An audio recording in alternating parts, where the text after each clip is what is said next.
David Hume को अक्सर उस फिलोसोफर के तौर पर जाना जाता है जिसने एम्पिरिसिज्म को उसकी सबसे रेडिकल फॉर्म तक पहुंचाया, लेकिन कॉज़ैलिटी और रिलीजन के बारे में उनकी स्केप्टिसिज्म से भी ज़्यादा उनका सेल्फ का आइडिया काफ़ी रेडिकल है। ह्यूम अपना प्रोजेक्ट एक सिंपल सवाल से शुरू करते हैं कि हमारे आइडियाज़ आखिर आते कहाँ से हैं। ह्यूम के लिए तमाम आइडियाज़ इम्प्रेशंस के तौर पे शुरू होते हैं, और impressions Hume direct vivid experiences को बोलते हैं, जैसे कि हमारे इर्द गिर्द के ऑब्जेक्ट्स हैं जिनको हम एक्सपीरियंस, जिनको हम परसीव कर रहे हैं, जिसमें कोई रंग भी हो सकता है जैसे रेड कलर है, या फिर कोई फीलिंग भी हो सकती है जिस तरह एंगर। और जब ये इम्प्रेशंस, ये डायरेक्ट एक्सपीरियंसेस फेड हो जाती हैं तो ये आइडियाज़ बन जाती हैं जो फेंटर कॉपीज़ होती हैं, और ये मेमोरी और इमेजिनेशन में स्टोर होती हैं। ह्यूम लिखते हैं, all the perceptions of the human mind resolve themselves into two kinds, which I shall call impressions and ideas. The difference between these consists in the degrees of force and liveliness with which they strike upon the mind and make their way into our thought or consciousness.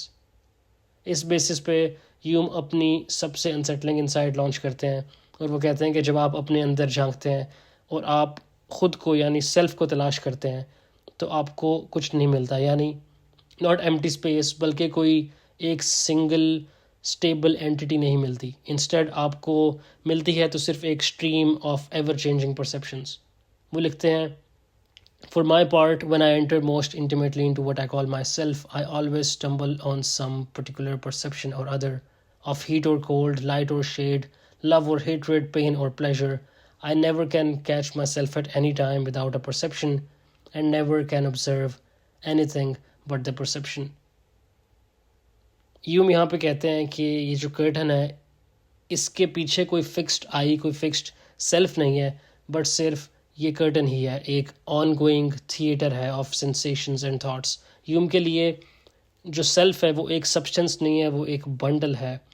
It is a collection of constantly changing perceptions which are held together by memory and habit, but with no true unity.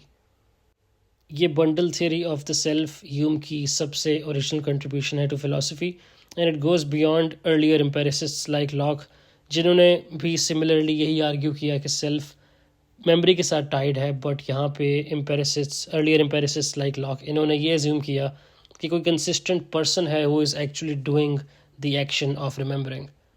Hume यहाँ पे कहते हैं कि this assumption is unwarranted, और वो लिखते हैं, It is plain that the identity which we ascribe to the mind of man is only a fictitious one, like the identity which we ascribe to plants and vegetables, where a succession of parts is connected by a close relation and similar form.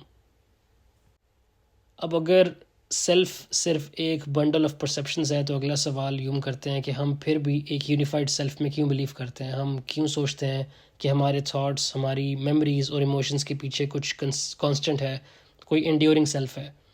Hume का जवाब है psychological habit. ये reason नहीं है बल्कि custom है जो हमें पर्सनल आइडेंटिटी के बारे में कन्विंस करती है, और माइंड ह्यूम के मुताबिक नेचुरल कंटिन्यूटी क्रिएट करती है जहाँ कोई होती नहीं है, सिर्फ इसलिए कि परसेप्शंस एक दूसरे के बाद एक ऑलमोस्ट स्मूथ इनफ सीक्वेंस में आती हैं, और हम इस फ्लो ऑफ एक्सपीरियंसेस को साथ जोड़ते हैं, स्टिच टुगेदर करते हैं, और इससे हम मैं, खुद या सेल्फ का नाम देते हैं। Hume says, the mind is apt to imagine a continued existence of objects even when they are absent to the senses. In like manner as the imagination feels a difficulty in breaking the uniformity of its progress, it readily supposes a continued existence of the perceptions. तो जब आप अपने childhood को remember करते हैं, Hume argue करते हैं कि आप किसी रियल परसिस्टिंग यू से कनेक्ट नहीं कर रहे, आप एक प्रेजेंट परसेप्शन यानी एक मेमोरी को दूसरी पास्ट परसेप्शन से लिंक कर रहे हैं और उससे आइडेंटिटी का इल्यूजन क्रिएट कर रहे हैं। मेमोरी किसी सेल्फ को प्रूव नहीं करती, वो सिर्फ इम्प्रेशंस को कनेक्ट करती है। Hume says, identity depends on the relations of ideas, and these relations produce that fictitious identity which we ascribe to the successive perceptions of our mind. Memory does not so much produce as discover personal identity by showing us the relation of cause and effect among our different perceptions.